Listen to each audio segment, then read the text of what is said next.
the liar knows what lie he told. You see what I'm saying? So even if I made it deceitful and I made you think that the answer is over here, but the answer is really over here, I'm still going to be looking over here.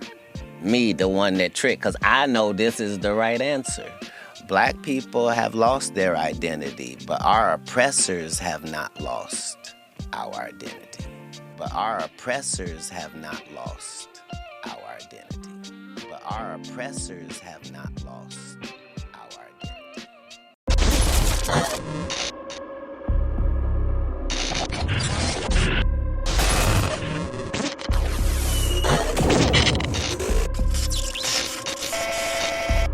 Does having Jewish DNA determine your Jewish status? Great question. The answer is your Judaism is determined by your mother. If your mom's Jewish, you're Jewish according to traditional Judaism. Now, you could have a very high count of Jewish DNA, and that's awesome. That means you're connected to the Jewish people, but it doesn't necessarily mean you're Jewish. Don't forget, there are people that convert to Judaism and they have zero DNA and they're 100% Jewish. Now, you know that we have kept a group identity for thousands of years. And then let's say, by the way, that you have 16 generations ago, your mother's, so forth and so on, right, was not Jewish. But that doesn't mean that her child isn't Jewish, because the child can count as a convert. If the child is dedicated to the Jewish religion, then that child will count as Jewish. Wasn't born Jewish. But the fact that you're not born Jewish doesn't mean you're not Jewish. If you attach yourself to the Jewish religion, then you can be Jewish without being born Jewish. So it doesn't mean that you're not Jewish. It just means you don't have a line going all the way back to that. But then, who cares about that? Why is that important? Are you familiar with the Khazar theory? There's a theory, it's widely accepted as anti-Semitic, that Ashkenazi Jews come from the Khazars and they're not Levantine. But DNA tests. It's not anti-Semitic. It's a question of fact. So Shlomo Sand, for example, has argued that, I think probably exaggerated, but it's simply a question of fact. If my ancestors from the Ukraine have Khazar roots, changes nothing. I'm Jewish. My grandfather was Jewish. My family happens to have a story saying that we're descended from the Baal Shem Tov. Okay, that's part of the culture. Doesn't matter what the DNA shows. Genetics are not identity, right? The criteria to determine Jewish identity are far more complex and really depend on who you go to as your authority. The mainstream rabbinic view, which is embraced by Orthodox Jews to be sure, and for most of Jewish history over the last couple millennia, has been that Jews receive their identity in two ways, either through matrilineal descent, meaning they are born of a Jewish mother, or through conversion. And there's a whole bunch of discussions about what exactly that conversion means. In the late 20th century, the Reform movement adopted a patrilineal descent, claiming biblical precedent. And in fact, when you look at biblical texts, there are some really interesting things that suggest that it may have been patrilineal in the biblical period. But this is not a discussion for this point. You can see I have another video on it. It did definitely switch precedent. And in fact, when you look at biblical texts, there are some really interesting things that suggest that it may have been patrilineal in the biblical period.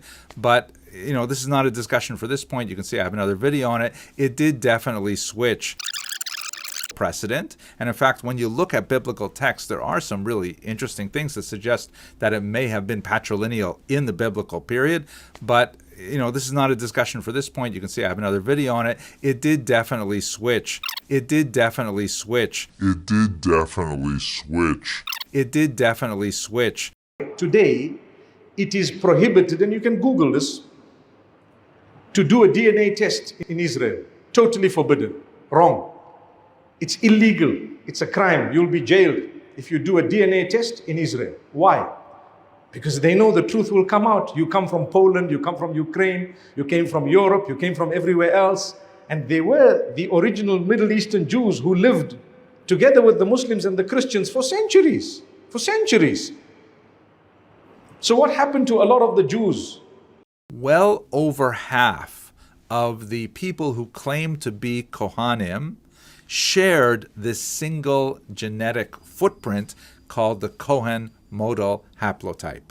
That's fascinating, which confirms that there is this long tradition of Y chromosome descent that was preserved among Kohanim.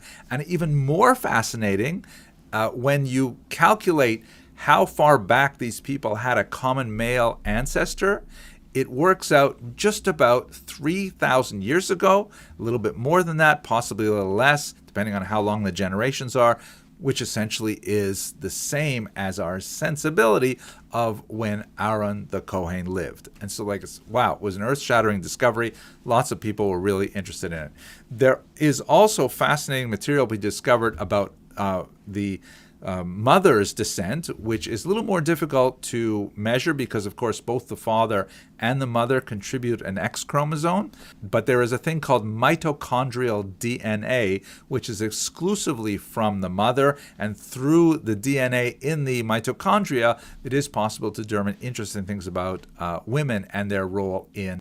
Now, let's go back to the lemba, now that we have identified this Kohen gene, so-called Kohen gene. Several scholars working with Goldstein, including the great TORAH Parfit, a tremendous historian who's worked extensively in Africa, retraced the migration patterns described in the lemba tradition.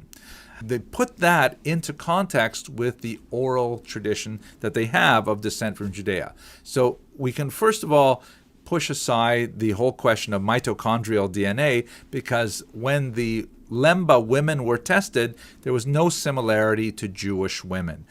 I was very excited when I first started to get evidence, and it was so counterintuitive. I'd put 20 Europeans and 20 African Americans on a sheet of X-ray film, and every African American showed differences, and all the Europeans looked the same. I'd put 20 Europeans and 20 African Americans on a sheet of X-ray film, and every African American showed differences, and all the Europeans looked the same. I'd put 20 Europeans and 20 African Americans on a sheet of X-ray film, and every African American showed differences, and all the Europeans looked the same.